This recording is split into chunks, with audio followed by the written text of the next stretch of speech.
Olá pessoal, muito boa tarde. Eu sou a aluna Francisca. A minha equipe é composta por mim, por Fabiane e Lucas.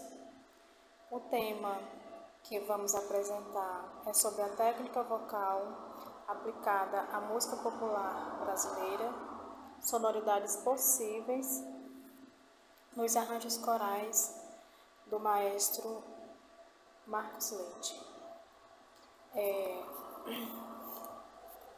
Em comum acordo, nós decidimos pegar esse tema e dividir em 3 tópicos, para que assim cada um de nós tivéssemos o que apresentar. O tópico que eu fiquei foi sobre a biografia de Marcos Leite e vou falar também de algumas obras, do maestro e arranjador. Marcos Leite ele nasceu na cidade do Rio de Janeiro em 25 de março de 1953, Ele era instrumentista, arranjador, compositor e regente, Marcos Leite veio a falecer em 2002, vítima de câncer. Ele foi aluno da Universidade Federal do Rio de Janeiro, UFRJ, onde estudou composição e regência. E Marcos Leite, ele estreou profissionalmente na música coral e vocal em 1967. Em 1976, época em que os corais sofreram relevantes transformações, Marcos Leite cria o Coral da Cultura Inglesa, mais tarde renomeado de Cobra Coral. Este grupo ele possuía um caráter inovador, desvencilhando-se de antigos paradigmas estabelecidos pela música coral erudita europeia. Olá, eu vou falar agora da música coral no século XX. Nesse século aconteceram 2 momentos de mudanças importantes, significativos para o canto coral. O primeiro momento foi na questão do repertório. Essa primeira mudança ela foi concretizada com o canto orfeônico de Villa-Lobos. Até esse momento, o repertório basicamente ele era formado pela música erudita. As obras eram compostas no estilo europeu. Então, ela era em latim, italiano, alemão, francês.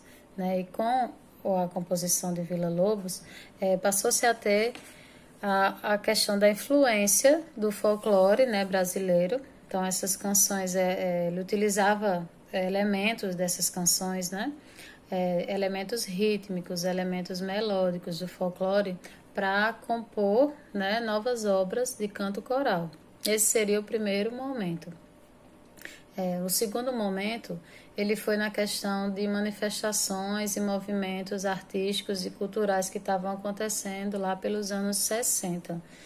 A questão da criatividade e a inovação desses movimentos, isso foi incorporado à música. A música passava por mudanças nesse momento. Então tinha a bossa nova, a tropicália, o concretismo, o movimento conhecido como música nova, que estavam influenciando a música no Brasil nesse momento. A criatividade desses movimentos acabava que criava condições para, quando foi na década de 80, surgir o coro cênico. E como era o coro cênico? Ele incluía a arte cênica no canto coral. Ele incorporava a música e fazia a questão de misturar a música erudita com a música popular, que isso até então não acontecia. Então, e essa mudança ela não aconteceu assim de uma forma linear, ela foi de uma forma contínua.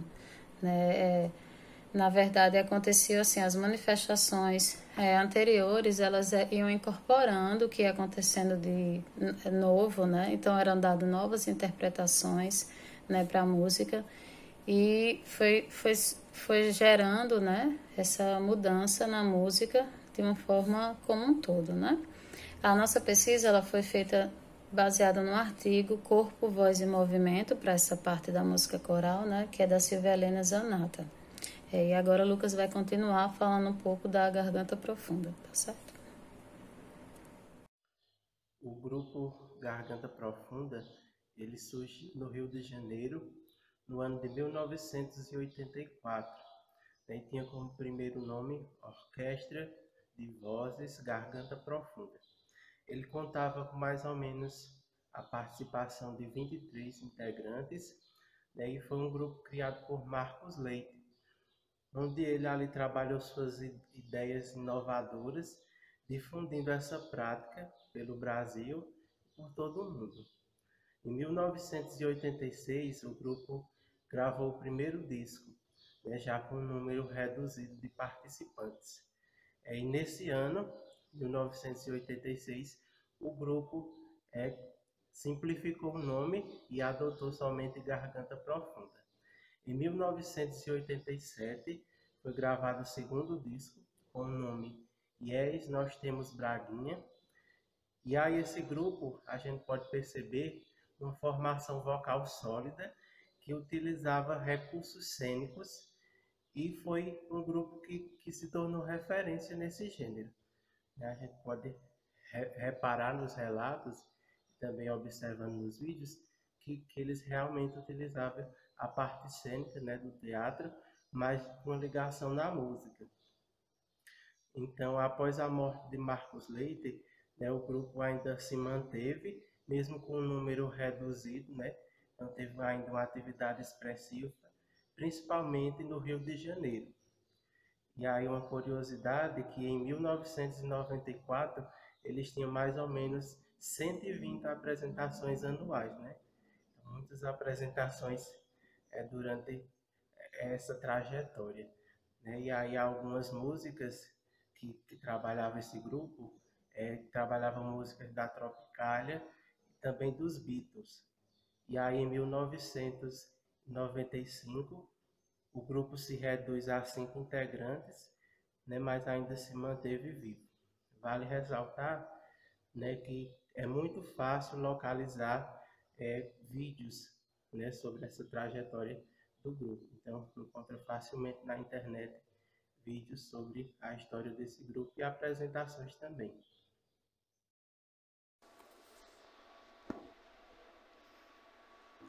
Bem, a música erudita europeia, eles tinham uma certa, digamos, eles tinham um padrão estabelecido, né, de performance, como a imposição da voz e a postura sempre séria e polida dos regentes e coralistas. As performances, eles exigiam muito que todos, sempre que fossem se apresentar, que fossem desta forma, né? Bem, em 1981, o Cobra Coral gravou o disco Aos Vivos, né? Gravado ao vivo sob a regência de Marcos Leite, e que já revelava no seu título irônico, no seu conteúdo de seu primeiro registro fonográfico, traços de estilos do arranjador.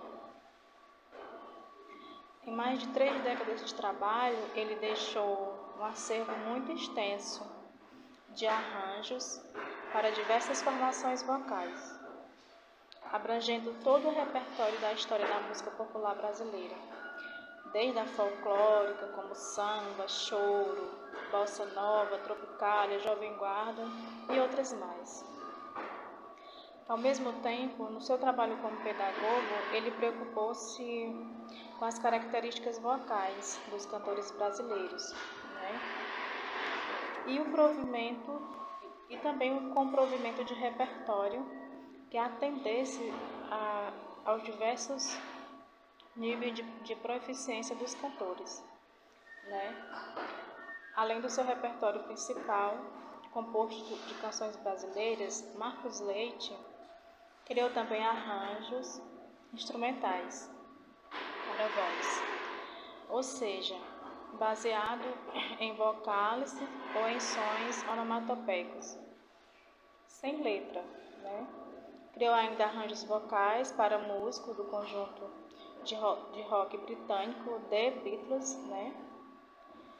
E ele foi também diretor musical de diversas produções teatrais. Vale ressaltar o grande renovador e influenciador que Marcos Leite foi, né? Um renovador da prática coral e um grande influenciador dos regentes e arranjadores na atualidade. Dentro dos objetivos, metodologias e os procedimentos que o autor Marcos Leite usava em seus arranjos, ele tinha o seu estilo próprio de criação. Então aqui a gente ressalta a integração da linguagem popular com a linguagem erudita e também, principalmente a popular, né? A linguagem popular era muito utilizada nos seus arranjos. Os recursos cênicos que ele utilizava, né? Alguns trabalhos que a gente citou, o coro cênico, né? Ele buscava esses recursos cênicos nas performances e apresentações dos corais, né? E também a liberdade de interpretação e criação para os cantores. Né? Os principais objetivos e metodologias que Marcos Leite usava nas suas criações.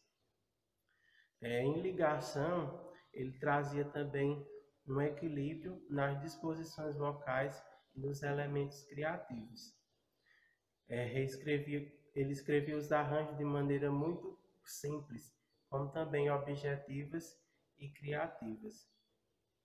E aí vale ressaltar também que ele zelava pela educação do grupo, no que se refere à integração social, como também buscava uma proximidade do repertório com a realidade dos integrantes. Levava em consideração o que os integrantes do coro sentiam, né? As emoções, né? Buscava sempre levar em consideração isso nas suas criações, né? Então era mais ou menos esse o objetivo dele em relação a essa prática coral, tanto do coro cênico como também na criação dos arranjos. Então, assim, para terminar, a gente queria colocar que Marcos Leite, ele foi um dos regentes mais importantes, né, do século XX, porque ele tinha uma forma especial de reger, né, e também as composições que ele fazia sempre eram de forma muito simples, né, objetiva, mas nunca deixavam a criatividade de lado, né, além da questão dos poderes que eram delegados dentro do coro, né, que ele sempre agia de uma forma que não fosse autoritária, e sempre agia de uma forma muito espontânea e utilizava muitas brincadeiras, né? Isso, de certa forma, revolucionou, né, a regência do canto coral nessa época. Sempre ele zelava também pela questão da educação do grupo, né, mas também pela diversidade, né, por respeitar as emoções que os integrantes estavam, pela questão do repertório ter uma relação com a vivência de cada pessoa que estava participando, né, com a realidade daquele grupo que estava participando, né, do coral. E essa forma espontânea, né, e criativa dele reger, de certa forma abriu um espaço para se ter mais na frente, mais adiante, o coro cênico, né? E foi realmente, assim, algo muito novo, né, para aquela época. Os arranjos que ele fazia e essa forma dele reger, né? É tanto que eles participaram de um concurso de corais do Jornal do Brasil em 1980, né? E ganharam um prêmio. O prêmio era Renovação do Comportamento Coral. E no ano seguinte, em 81, eles também participaram do maior festival de música que existia, né, na época. E eles também foram premiados como o melhor trabalho criativo do MPB Shell, né, no ano de 1981. E o público que estava lá era mais de 140 milhões de espectadores. Então é isso, a gente quer agradecer aqui a atenção de vocês, tá bom? Tchau, tchau.